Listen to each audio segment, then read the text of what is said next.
I had someone come up to me a year ago and say that they had actually met their wife via that process.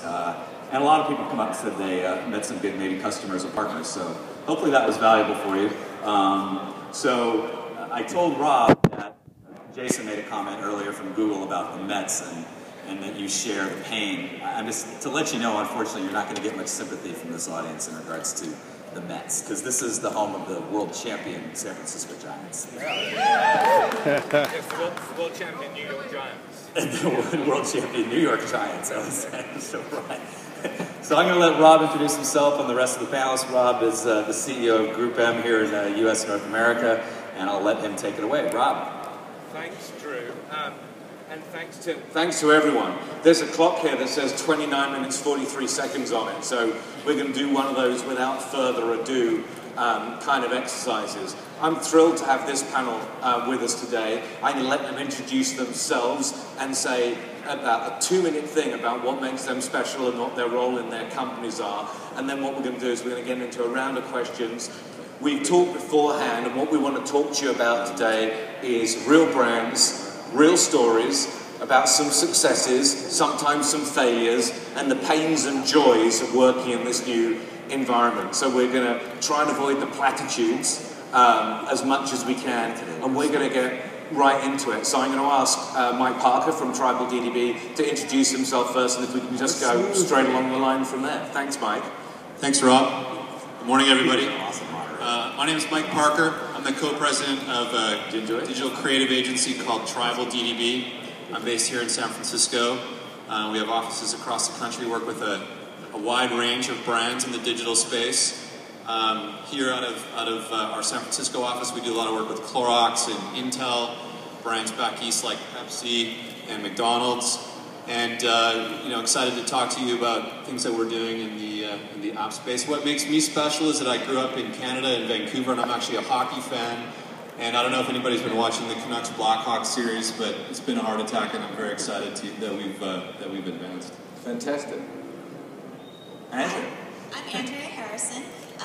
I joined Pepsi 3 weeks ago, so bring on all the hard questions about Pepsi's programs. I joined from Razorfish and very excited to be here. What makes me special is I'm a Red Sox fan, so if we want to go to sports angle, that could be another panel altogether. Angela. Hello, I am Angela Steele. I'm the CEO of Ansible, and I thought that I would be the new kid on the block, but Andrea has me beat by 1 week. I'm in my 4th week in this role. Throughout my career, I've kind of balanced the line between a mobile agency, which is what Ansible is. We service a number of clients that we have directly, as well as clients that we share with our IPG sister agencies. And I've also run some big major accounts like P&G, so have a good, broad perspective of what clients are looking for in the space. And finally, Manny. Thanks a lot, Rob. Good morning, everyone. Manny Onicle, Global Director of Brand Advertising at Zynga. My role at Zynga is to help brands and agencies work across the #1 social gaming platform to date. The last year, we've run campaigns with Kraft, Nestle, General Mills, McDonald's, Coke, hope to be Pepsi pretty soon, and really glad to be here. In terms of, I guess, my special talent is I sprained my finger after India won the World Cricket Championship 2 weeks ago, so that's my claim to fame. That was, and I see there's an Indian fan in the ground. And and if all else fails, we'll just talk about Sachin Tendulkar for the next 25 minutes, and everyone will be happy. Or Lionel Messi, either one. That's right. Or Lionel Messi. So just quick check for the multicultural audience: who saw the goal Lionel Messi scored last night for Barcelona against Real Madrid? Okay, enough of you. And can any of you explain why it was only number 4 on the ESPN top 10 plays of the day? Because it was a mystery to me. So to ask this in order, I'm going to start with Manny. Thank you, Manny. Nice to see you. So Manny presides over Zynga and its relationship with brands.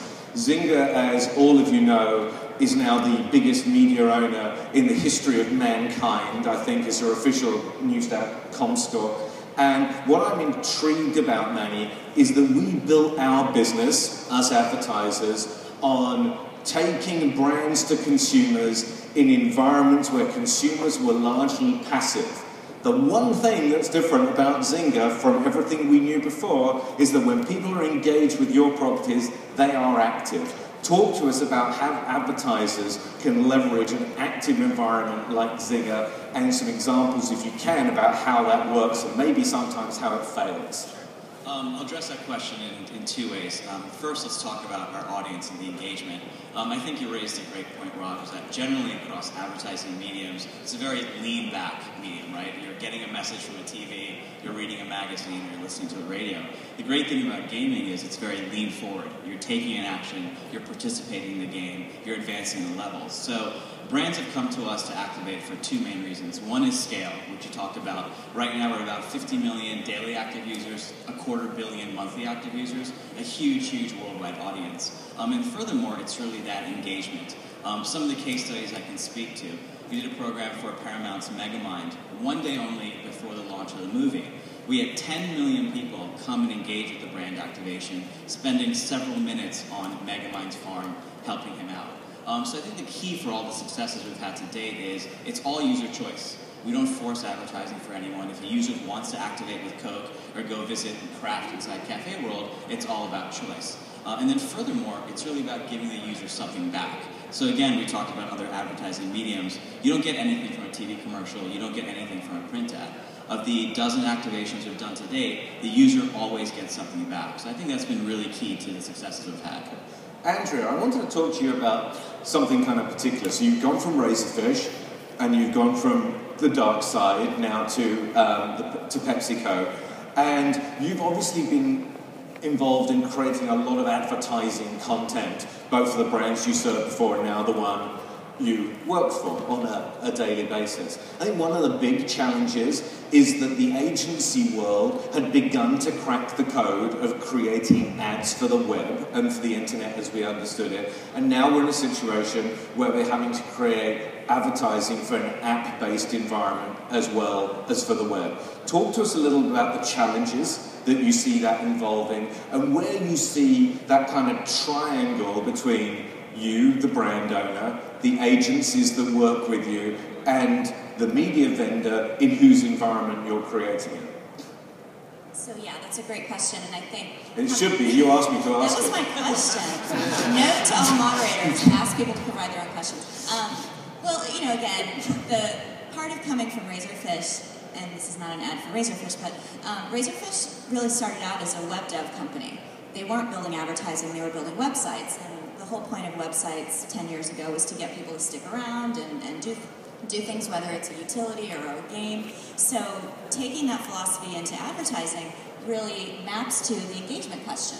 And, you know, at Pepsi now, I'm looking at all these different ad opportunities and media opportunities, and, you know, if it smells like an impression, I don't want anything to do with it. I mean, we know we have to maintain share of voice, and display media is great for that, but when I think about apps, especially games, I'm looking to map to what the users they're doing in the first place. Engagement is one thing, but again, mapping to why they're playing the game, and you know, one of my new favorite companies is Keep, because what they're doing is actually mapping that you know, leveling up feature. So you get rewarded for what you're doing in the game, and to me, that's the ultimate engagement ad, and that's the kind of thing that I want to buy. Okay. Angela,